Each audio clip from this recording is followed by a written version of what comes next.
But the one that really went viral was S. Jaishankar's defense of India's decision to buy Russian oil when Ukraine was invaded. Since March last week of 2022, repeatedly at different platforms, Indian External Affairs Minister continued to defend Indian decisions without bowing down to global pressures or criticism.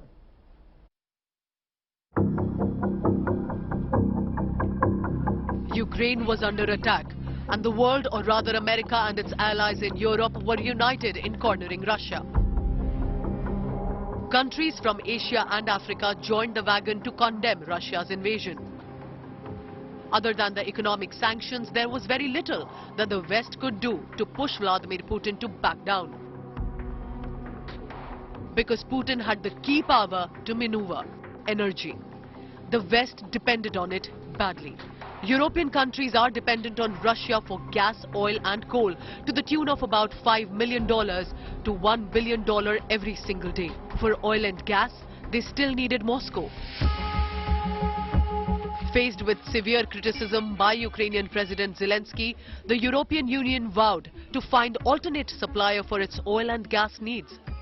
Germany, for the first time, struck a deal with Qatar and the OPEC countries. It also suspended the new Nord Stream 2 gas pipeline. But the summer was approaching. The peak demand for energy was yet to rise. Russian ruble was losing its shine in the market, and Putin needed to keep his economy going despite sanctions. He turned to Russia's old friends. China was swift to assist. The Dragon is one of the biggest markets for Russian oil, gas and coal after Europe. Its bilateral trade with Russia surged in the first quarter of the year by 28% from the previous year. India, the traditional friend of Russia since the Nehruvian age, remained neutral on the global platform. It was criticized for abstaining from voting when Russia was removed from the UNHRC. While China voted against it, along with 8 other Asian countries, received no criticism of the West.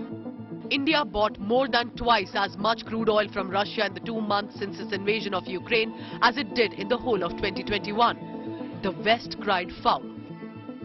Deputy National Security Advisor was just in India recently in the last few weeks, conveying clearly what the consequences of violating sanctions would be and what the mechanisms are, and also making clear that that we do not think India should accelerate or increase imports of Russian energy and other commodities, even as obviously those decisions are made by individual countries, and also making clear that we stand ready to support India in any efforts to diversify its imports and serve as a reliable supplier, even as they're only importing about 1 to 2% of their oil from India. So we have a range of ways to communicate and engage, and obviously sending our Deputy National Security Advisor is an example of that, but clearly our preference would be to have a confirmed ambassador in place. Excellency. Indian Foreign Minister S. Jaishankar did not mince words to defend his country's decision.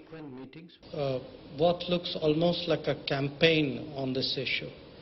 Now, I was just reading a report today that in the month of March, Europe has bought, I think, 15% more oil and gas from Russia than it did the month before. If you look at the major buyers of oil and gas from Russia, I think you'd find most of them are in Europe. We ourselves get the bulk of our energy supplies from the Middle East, about 7.5%, 8% of our oil from the US. In the past, maybe less than 1% from Russia. When oil prices go up, I think it's natural for countries to go out into the market and look for what are good deals for their people.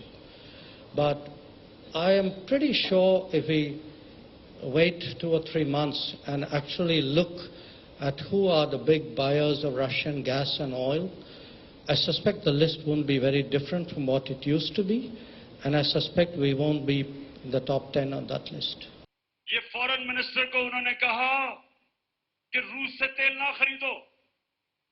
उसने आगे से कहा तुम कौन होते हो मैं कहने वाले. His response went viral on social media, so much so that ousted Pakistan Premier Imran Khan played that video during a rally in Lahore to target the Shehbaz Sharif government. What started in April 22 did not die there. Wherever and whenever possible, the West did not stop to poke at India, and each time it was Jaishankar retorting back in his classic polite, diplomatic, yet determined style. Europe has to grow out of the mindset that Europe's problems are the world's problems, but the world's problems are not Europe's problems. That if it is you, it's yours. If it is me, it's ours. I think that's something, and I see, reflections of that. Again, in terms of, there is a linkage today which is being made. A linkage between China and India and what's happening in Ukraine. So come on, guys. I mean, China and India happened way before anything happened in Ukraine. So the Chinese don't need a precedent somewhere else in the world on how to, engage us or not engage us, or be difficult with us or not be difficult with us. So as I said, I just see this as frankly a not very clever argument, a very self-serving one.